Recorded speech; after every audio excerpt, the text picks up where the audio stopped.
Peace. What's up, everyone? This is Stephen X. Just wanted to share some quick thoughts about that Jaron Boots Ennis fight and David Avanesyan fight last night. I thought it was an entertaining fight. Boots was the consummate showman, as we have come to see him be. He critiqued his performance, and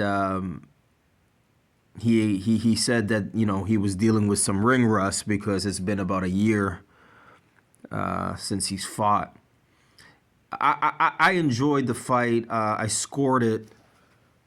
Let me see if I can find the scoring. I did it. I don't even think I gave David Avanesyan. I probably gave David. Let me see.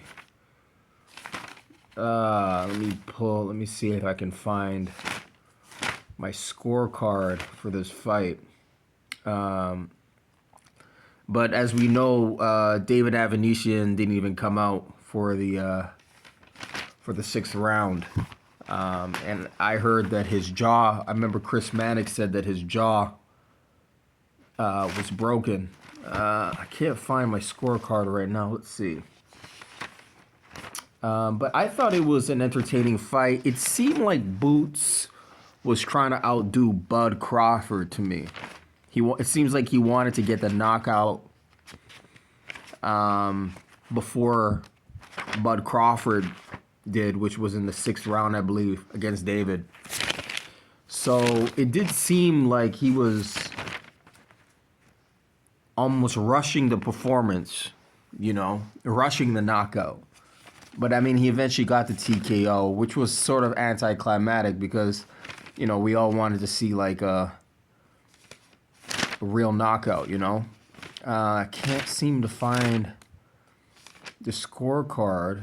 I always score fights when I watch them, just so I have a good sense of what's going on.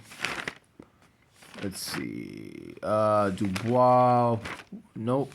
I'm going through all my fights that I've scored in the past. Claggett. Oh, yeah, that was Teofimo Lopez. And that. Oh, here we go. Okay. So, yeah, I gave Boots all rounds, all the rounds. He was dominant. And I know there was that low blow, which was inadvertent. It may have been in the first or second round. David took the full 5 minutes to recover. And I know the crowd wasn't happy about that. The Philly crowd, they didn't appreciate that. But, this is all a setup basically for Bud Crawford and Boots. I don't think they're going to be fighting this year, if they fight at all. I mean, we still have to see what Bud does with Madrimov. I mean, he's expected to win. It's expected to be a tough fight, but Bud is expected to win that fight against Madrimov in August in LA. But then, Eddie Hearn said that Boots, they want all the people at 147. They want to unify at 147.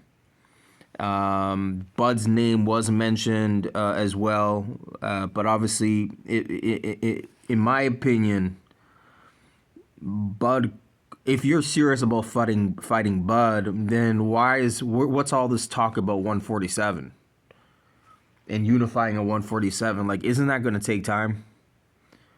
And Bud is 37 years old, 36 years old.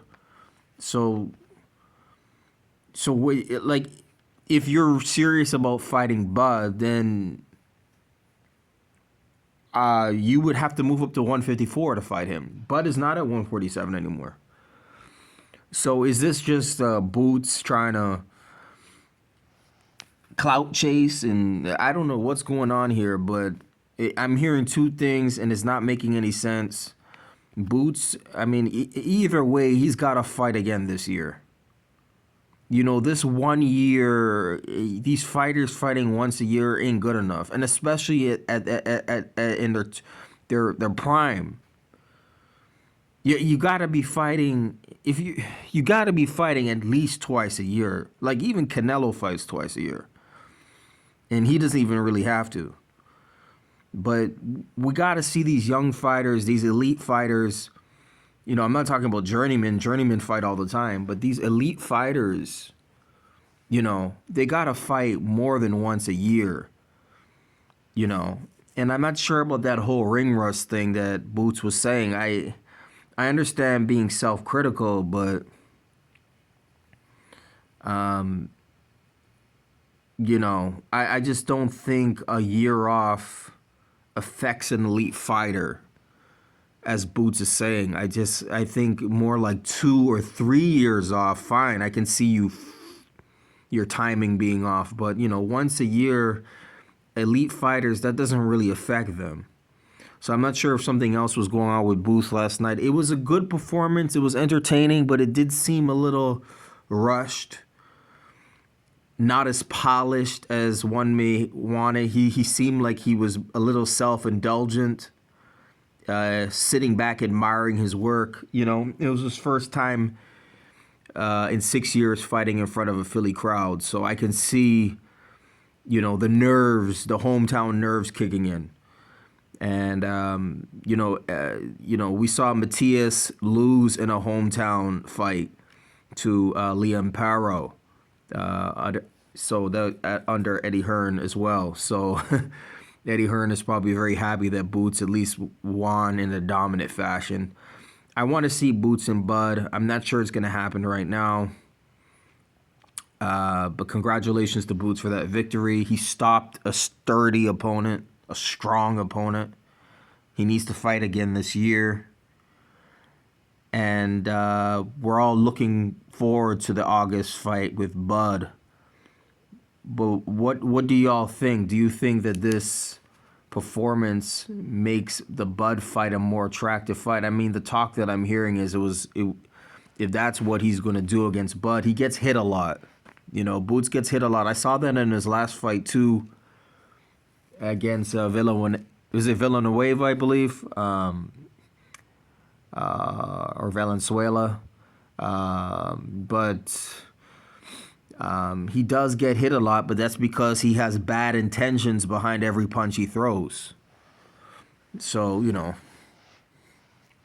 when you throw, you open yourself up. But even his father,